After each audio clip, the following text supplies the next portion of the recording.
जों दुलाराय बर' फरायसा आफादा बे हाबाफारिखौ बानजायदों दा दुलाराय बर' फरायसा आफादा थांनाय गोबां समनिफ्रायनो बड'लेण्ड इउनिभार्सिटिनि एगेन्स्टआव बे हाबाफारिखौ लानाय जादों दा नोंथांमोना मिथिगोन जे थांनाय गोबां समनिफ्राय दुलाराय बर' फरायसा आफादा बड'लेण्ड इउनिभार्सिटियाव थानाय भाइस चेन्सेलर बिथांजों माखासे इस्युफोरखौ लानानै इउनिभार्सिटिनि जेंना जेंसिखौ लानानै गोबां सम सावरायबाय थादों आरो जों बुंदों जे इउनिभार्सिटि सिङाव थांनाय 2-3-4 बोसोरनिफ्राय इउनिभार्सिटियाव पार्मानेन्ट रेजिस्टार गैया अब्ला एफा गोदोर इउनिभार्सिटि मोनसेया जि इउनिभार्सिटिया गासैबो माखासे कलेजफोरखौ दैदेनबाय थादों डिग्री कलेजफोरखौ जोंनि मिथिनायाव 52 कलेज डिग्री कलेजा बड'लेण्ड इउनिभार्सिटिनि आन्दाराव दङ अब्ला एफा बुरजा कलेजखौ दैदेनबाय थानाय इउनिभार्सिटिया पार्मानेन्ट रेजिस्टार गैयालासिनो बोरै सोलिबाय थाखो जोंनि सोंथिया बियो दा बेखाय जों डिमान्ड होदों जों मेम'रेन्डाम होदोंमोन जे इउनिभार्सिटियाव पार्मानेन्ट रेजिस्टार जानो नांगौ होननानै आरो बिनि उनाव जों बुंदों जे जिखिनि इन्टारभिउ जानो नागिरदों थांनाय बाराव माखासे डिपार्टमेन्टआव इन्टारभिउ जादोंमोन माखासे डिपार्टमेन्टआव प्रफेसार लेक्सारारफोरनि गोनांथि जादों बेखाय इन्टारभिउ लानो नागिरदोंमोन जों भाइस चेन्सेलर बिथांखौ मेम'रेन्डाम होदों आरो फोरमायदों आरो बिथांखौ जों डिमान्ड होदोंमोन जे नोंथांमोना इन्टारभिउखौ लानो मोना मानोना इउनिभार्सिटियाव पार्मानेन्ट रेजिस्टार गैया आरो बिथाङा बुंबाय जे दायो जुदि समावनो जुदि इन्टारभिउखौ लायाबा फैबाय थानाय समाव गोबां जेंना जेंसिनि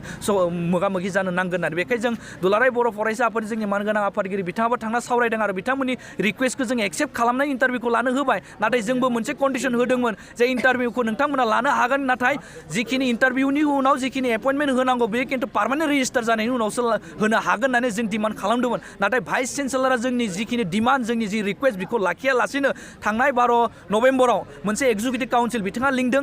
नाथाय एक्जिकिउटिभ काउन्सिलाव जोंनि मिन्थिनायाव आरो बयबो मिथिगौ जे इउनिभार्सिटिनि एक्जिकिउटिभ काउन्सिलाव माखासे मेम्बारफोरनि पस्टआ खालि जानानै दङ बेखायनो जों डिमान्ड होदोंमोन जे नोंथांमोना मानो एक्जिकिउटिभ काउन्सिल लिंदों मानोना एक्जिकिउटिभ काउन्सिलनि मेम्बारनि पस्टआनो ब्लेंक जानानै दङ दिनैनि तारिखाव गतिके नोंथाङा गावनि इच्छा मथे खामानिखौ मावनो नागिरबा जानाय नङा होननानै जों डिमान्ड होदों नाथाय बेफोर गासिबो बाथ्राखौ भाइस चेन्सेलरा गावनि गोसो मथे खालामनो नागिरदों आरो बिथाङा मिथिगौ जे माखासे लकेल एमएलएफोरा बे एक्जिकिउटिभ काउन्सिलाव मेम्बार जानानै थायो थ' बिथांमोना फैनायनि लोगो लोगोनो बा लोगोसेनो बिथाङा माखासे डिसिसन लानायाव बिहा असुबिदा जागोन होननानै बे मिथिगौ भाइस चेन्सेलर बेखायनो गावनि गोसो मथे जाहाथे खामानिखौ लांबाय थानो हायो बे थांखि मोनसेयाव दङ बेखाय खिन्थु जों दुलाराय बर' फरायसा आफादाबो डिमान्ड होदों जे नोंथाङा जि सिमां लादों जि सानदों जों बेखौ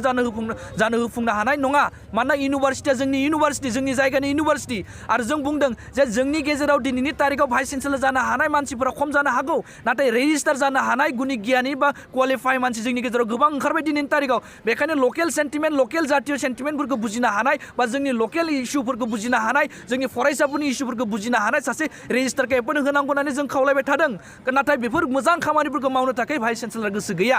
आरो इउनिभार्सिटियाव दिनैनि तारिखाव जिखिनि डिपार्टमेन्ट दङ बे सिगाङावनो जाखानाय डिपार्टमेन्ट दिनैनि तारिखाव भाइस चेन्सेलरा 3 बोसोर जाबाय थांनाय 2019 5 मार्चआव बिथाङा फैदोंमोन आरो जों जेब्ला इउनिभार्सिटियाव थादों 3 बोसोर जाबाय थांनाय 2019 5 मार्चआव बिथाङा फैदोंमोन आरो जों जेब्ला इउनिभार्सिटियाव थादों जोंनो बरायनो मोनदों बिथांखौ नाथाय दिनैसिम मोनसेबो गोदान डिपार्टमेन्ट इउनिभार्सिटियाव गैया आरो बेंटल कलेजाबो बड'लेण्ड इउनिभार्सिटिनि आन्दाराव नाथाय बेंटल कलेजनि फरायसाफोरा मिथिगौ मा मोनसे जेंना जेंसियाव बिथांमोना गोलैबाय थादों बा मोगा मोगि जानांगौ जादों थांनाय 2020आव जोंनो माखासे फरायसाफोरा रिपर्ट हैदों जे बिथांमोना इउएन एकाडेमी बड'लेण्ड इउनिभार्सिटिनि आन्दाराव एफिलिएटेड कलेज बै कलेजनि फरायसाफोरा माखासे नाम दङ जोंनि गेजेराव रिपर्ट फैदों जे अचिन्त्य नार्जारी नायथाव बर'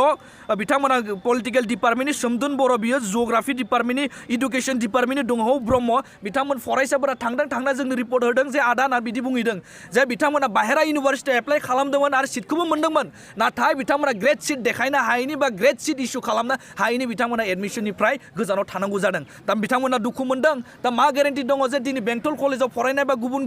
बड'लेण्ड इउनिभार्सिटिनि आन्दाराव एफिलिएटेड जानाय जिखिनि डिग्री कलेज दङ बै डिग्री कलेजनि फरायसाफोरानो जे बड'लेण्ड इउनिभार्सिटियाव फरायगोन बा गुवाहाटीयाव फरायगोन बा आसामाव थानाय इउनिभार्सिटियाव फरायगोन बिथांमोना आसामनि बाहेरायाव थानाय इउनिभार्सिटियाव फरायनो गोसो जानोबो हागौ बा इन्टारेस्ट दङ नाथाय बाहेरा इउनिभार्सिटियाव फरायनो थाखाय जिखिनि भेलुनि ग्रेड सिट नांगौ जिखिनि इम्पर्टेन्सनि जोंनो मार्कशिट नांगौ बैखिनि इम्पर्टेन्स गोनां बा बेनिफिट गोनां मार्कशिट बा ग्रेड सिटखौ इउनिभार्सिटिया इस्यु खालामनो हाया जुदि इस्यु खालामनो हायाबा जों दिनैनि तारिखाव बिथांमोननि एगेन्स्टआव जों गसंथिनांगौ जादों आरो बेखायनो माखासे हाबाफारिफोरखौ लानाय जादों आरो थांनाय 15 तारिखाव जों उदालगुरियाव बे हाबाफारिखौ लादों मानोना भाइस चेन्सेलर जोंनि बाथ्राखौ मानिनो गोसो गैया